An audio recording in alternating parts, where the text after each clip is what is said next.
The unemployment rate dropped even further in May after declining in April, and that was after being at an historically low level for 6 consecutive months, and is now at its lowest level in 18 years. Job growth was solid, but temporary help services stumbled. Hello, this is Bruce Steinberg of SteinbergEmploymentResearch.com reviewing May 2018 U.S. employment trends and developments. The Current Population Survey, or CPS, but commonly known as the Household Survey, reports the unemployment rate dropped 0.1% to 3.8% in May, after dropping 0.2% in April, which was after holding at 4.1% for the previous 6 months. The size of the civilian labor force increased by only 12,000, and there were just a little more than 290,000 more employed persons and about 280,000 fewer unemployed persons. And there were 170,000 more people considered as not in the labor force in May. In other words, the number of employed persons increased by about the same number as the number of unemployed persons decreased, and at the same time the size of the labor force was essentially the same. So therefore, the unemployment rate declined. Non-farm jobs increased more than 220,000 in May, which was better than the revised April growth of almost 160,000, and also better than the 155,000 increase the economy experienced a year earlier in May 2017. The private goods producing sector was up 47,000 in May, and that was slightly off from April's gain of a little more than 50,000, but still better than March's growth of 26,000. A year ago in May 2017, it was up only 15,000. Manufacturing added 18,000 jobs in May after increasing by 25,000 in April. A year ago in May 2017, manufacturing was up only 4,000.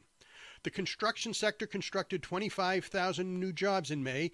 That followed a gain of 21,000 in April after tearing down 3,000 jobs in March. A year ago, in May 2017, it put up 7,000 new jobs.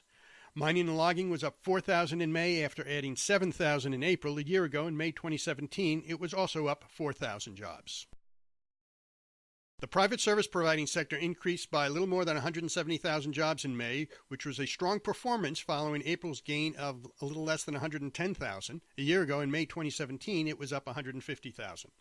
The retail trade sector added just over 31,000 jobs in May after increasing by a little less than 9,000 in April. A year ago, in May 2017, it was down 10,000 jobs. The professional and business services sector experienced growth of 31,000 in May, and that was less than the 43,000 job growth seen in April. A year ago, in May 2017, it was up 57,000. Computer systems design and related services increased by 6,600 jobs in May, and that computes to a little bit better than the 6,400 gain in April.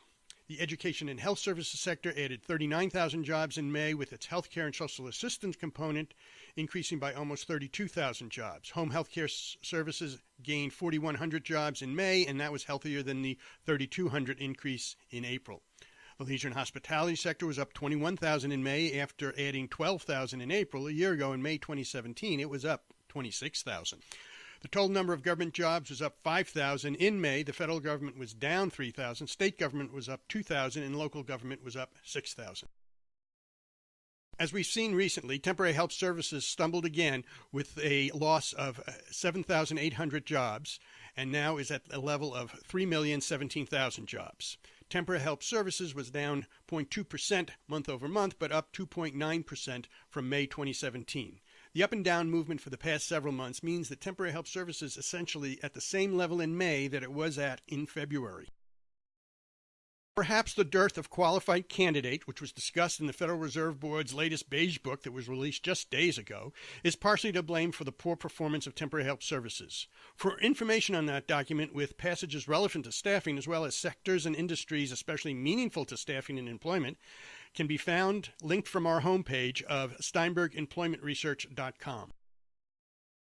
Temporary help services portion of all jobs was down in May and now stands at 2.0294% compared to April's 2.0377% and also below March's 2.0337%. A year ago, in May 2017, it was 2.0028%, and 2 years ago, in May 2016, it was 1.9844%.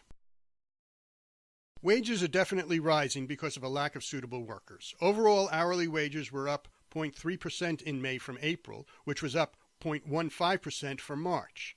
On an annual basis, they were up 2.7% in May 2018 from a year earlier. In April, they were up 2.6% from April 2017. These, along with other early signs that the economy may be overheating, may lead to the Federal Reserve taking action to cool it down. The recession is not here yet, but it is coming. Of course it is coming. But by paying attention to certain economic indicators may help determine how soon.